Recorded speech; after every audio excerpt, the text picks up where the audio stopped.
Okay, so now we're going to talk about how machines make work easier. So machines help people do things that they couldn't normally do on their own. That's the whole point of having machines.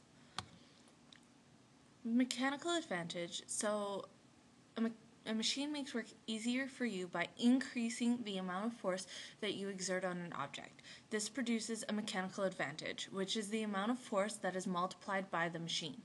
The force applied to the machine by you is the input force, and the force that is applied to the object by the machine is the output force.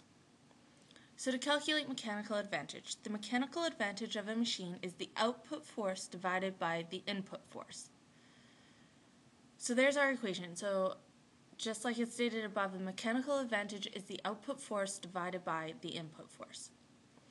So the mechanical advantage is the force ratio of a machine.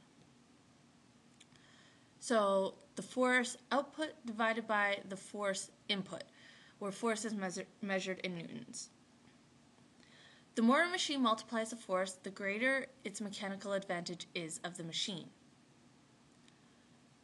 Now we have speed ratio. So speed ratio measures the distance of an object travels in a given amount of time.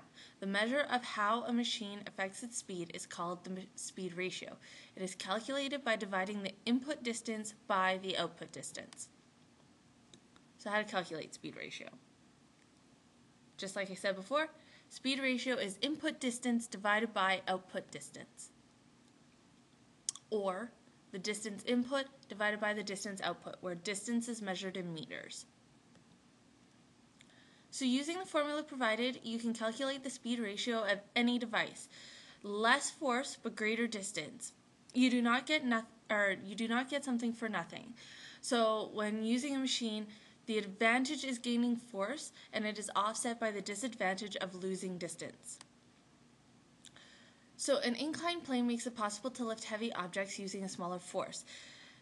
Examples are loading ramps, wheelchair access ramps, but you have to move the object over a much larger distance. So in that picture there, it shows that the height that the object moves is only 2 meters.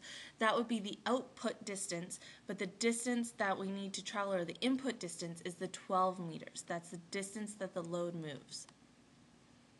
So pulley systems consist of one or more combinations of wheels and ropes, which can be fixed in place or movable.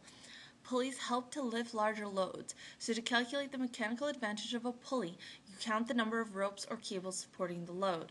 This also equals out to, it doesn't always end up being the number of pulleys, which is in example 4 there, where the mechanical advantage of the system is 3, yet there's only 2 pulleys.